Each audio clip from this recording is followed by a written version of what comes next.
ഈ താഴെ കാണുന്ന ഇവനെ കുറിച്ച് ഇനി വീഡിയോ ചെയ്യരുതെന്ന് ഞാൻ കരുതിയിരുന്നതാണ്. ഞാൻ ഭാരതീയനാണ് എന്ന് നെറ്റിയിൽ എഴുതി ഒട്ടിച്ചു വെച്ച് രാജ്യസ്നേഹം കാണിക്കുന്ന ഇപ്പൊ പൊട്ടിമുളച്ച കുറച്ച് അഭിനവ രാജ്യസ്നേഹികളിൽപ്പെട്ട ഭാരതീയൻ എന്ന് പറയുന്ന ഈ ഒരു ചെറുക്കൻ അവൻ ഇന്നിട്ടിരിക്കുന്ന വീഡിയോ ഉണ്ടോ?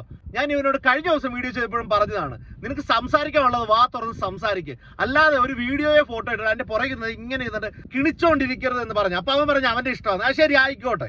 പക്ഷെ ഈ താഴെ ഇട്ടിരിക്കുന്ന ഈ വീഡിയോ ഇട്ട് എന്തിനാണ് നീ ഇങ്ങനെ കരഞ്ഞ് നിലവിളിക്കുന്നത്? രാജ്യം ഭരിക്കുന്ന പാർട്ടിയുടെ പ്രവർത്തകരെ കേരളത്തിൽ പ്രതിഷേധിക്കാനുള്ള അവകാശമില്ല എന്ന്. നീ ആരോടാണ് ഈ അവകാശങ്ങളെ കുറിച്ച് സംസാരിക്കുന്നത്?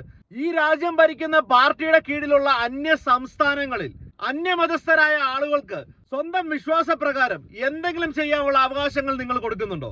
അത് ക്രിസ്ത്യാനി ആയിക്കോട്ടെ, മുസ്ലിം ആയിക്കോട്ടെ. ജയ് ശ്രീറാം വിളിച്ചുകൊണ്ട് ക്രിസ്ത്യൻ പള്ളികളും മസ്ജിദുകളും തല്ലി തകർക്കാൻ നിൽക്കുമ്പോ നീ ഈ പറഞ്ഞ അവകാശങ്ങളെ കുറിച്ചുള്ള ചിന്തയില്ലേ? ഇന്നലെ യു.പിയിൽ ഒരു ഇമാമിനെ അറസ്റ്റ് ചെയ്തു, പള്ളിയിൽ ബാങ്ക് വിളിച്ചതിന്.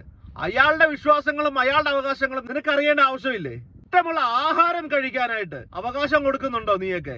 ഇഷ്ടമുള്ള വസ്ത്രം ധരിക്കാനുള്ള അവകാശം കൊടുക്കുന്നുണ്ടോ നീയൊക്കെ? ഇന്നലെ BJPയുടെ MLA ഇറക്കിയ സ്റ്റേറ്റ്മെന്റ് എന്താണ്?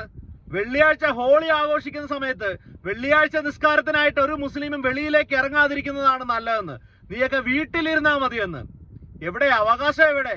ഇതുപോലെയുള്ള ചെറ്റ അവകാശങ്ങളും കൊണ്ട് അന്യ സംസ്ഥാനങ്ങളിൽ കാണിക്കുന്ന ചെറ്റത്തരം കേരളത്തിലേക്ക് കൊണ്ടുവന്നു കഴിഞ്ഞാൽ കേരള പോലീസ് ഉണ്ട് നോക്കാനായിട്ട്. ഇല്ലെന്നുണ്ടെങ്കിൽ ചുണയുള്ള DYFഐയുടെയും KSUവിന്റെയും SDPഐയുടെയും ആൺപിള്ളേരുണ്ട്. ഇതൊന്നും വേണ്ട.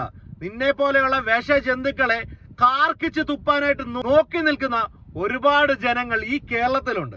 അതുകൊണ്ട് ഇങ്ങനെയുള്ള കാര്യങ്ങൾ കാണിച്ചിട്ട് കരഞ്ഞ് നിലവിളിക്കാതെ മാന്യമായി രാഷ്ട്രീയം സംസാരിക്കണം. അല്ലാതെ രാജ്യം ഭരിക്കുന്നവനാണെന്ന് പറഞ്ഞുകൊണ്ട് ഇതുപോലെയുള്ള തന്തയില്ലായ്മ കാണിച്ചാൽ ഇനിയും കിട്ടുപിടി.